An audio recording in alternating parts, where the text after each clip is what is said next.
देश में आज संसद द्वारा पारित 3 नए कानून लागू हो गए हैं। भारतीय न्याय संहिता, भारतीय नागरिक सुरक्षा संहिता तथा भारतीय साक्ष्य अधिनियम लागू हो गए। जनपद मुजफ्फरनगर के थाना सिविल लाइन में तीनों आपराधिक कानून के विषय में जागरूक करने के उद्देश्य से गोष्ठी का आयोजन किया गया। इस दौरान थाना सिविल लाइन में पहुंचकर एसएसपी अभिषेक सिंह ने क्षेत्र के संभ्रांत लोगों के साथ जागरूकता गोष्ठी कर सभी को 3 नए कानून के बारे में जानकारी दी।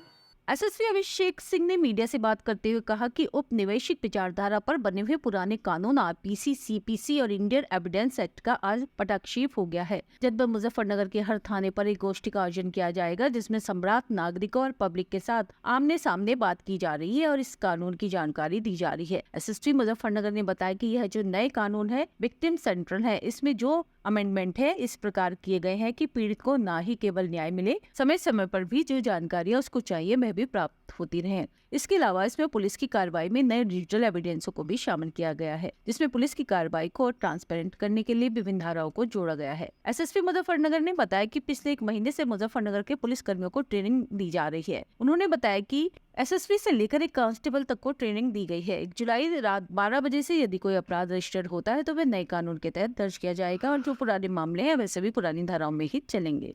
आज 1 जुलाई 2024 को भारत में नए कानून लागू हो गए हैं। औपनिवेशिक विचारधारा पे बने हुए पुराने कानून आईपीसी, सीआरपीसी और इंडियन एविडेंस एक्ट का आज पटाक्षेप हो गया है।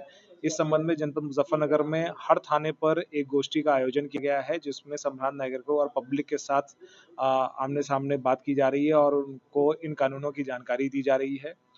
इसके संबंध में मेरे द्वारा स्वयं थाना सिविल लाइन में जाकर पब्लिक से विचार विमर्श किया गया और इसके संबंध में एक छोटा-सा व्याख्यान भी दिया गया है। ये जो कानून है ये विक्टिम सेंट्रिक है और इसमें जो अमेंडमेंट्स हैं वो इस प्रकार किए गए हैं कि पीड़ित को ना ही केवल न्याय मिले अपितु उसको समय-समय पर भी जो जानकारियाँ उसको चाहिए वो उसको प्राप्त होती रहें। इसके अलावा इसमें पुलिस की कार्रवाई में जो नए एविडेंसेस हैं, खासकर डिजिटल एविडेंसेस हैं, उसको भी शामिल करने के कानून बनाए गए हैं। इसमें पुलिस की कार्रवाई को और ट्रांसपेरेंट करने के लिए भी इसमें विभिन्न धाराएँ हैं।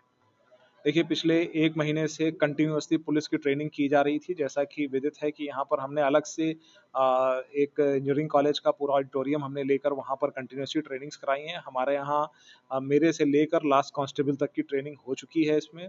इसमें जो भी अपराध 1 जुलाई रात्रि 12 बजे के बाद घटित हो रहे हैं, उन सब पर बीएनएस और बीएनएसएस के अंतर्गत कार्रवाई की जाएगी। यदि कोई पुराना अपराध है, तो उसमें आईपीसी और सीआरपीसी के अंतर्गत कार्रवाई होगी।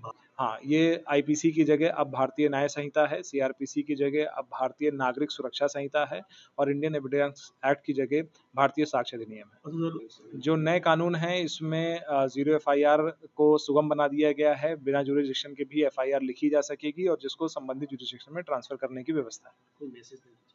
देखिए, इसमें ज़रूरी ये है कि ये एक आमूल-चूक परिवर्तन है और ये हम सबकी ज़िंदगियों को छुएगा, इसीलिए मेरा अनुरोध है कि एनसीआरबी के द्वारा एक ऐप बनाया गया है, जो तीनों नए कानूनों का संकलन है, वो गूगल प्ले स्टोर और एप्पल स्टोर पर भी उपलब्ध है। उसको डाउनलोड करके उसके बारे में ज़रूर जानकारी कर लें, क्योंकि कभी न कभी और कहीं न कहीं स्थिति में हमें या हमारे परिवार के किसी भी परिवारजन को इसकी ज़रूरत पड़ सकती है।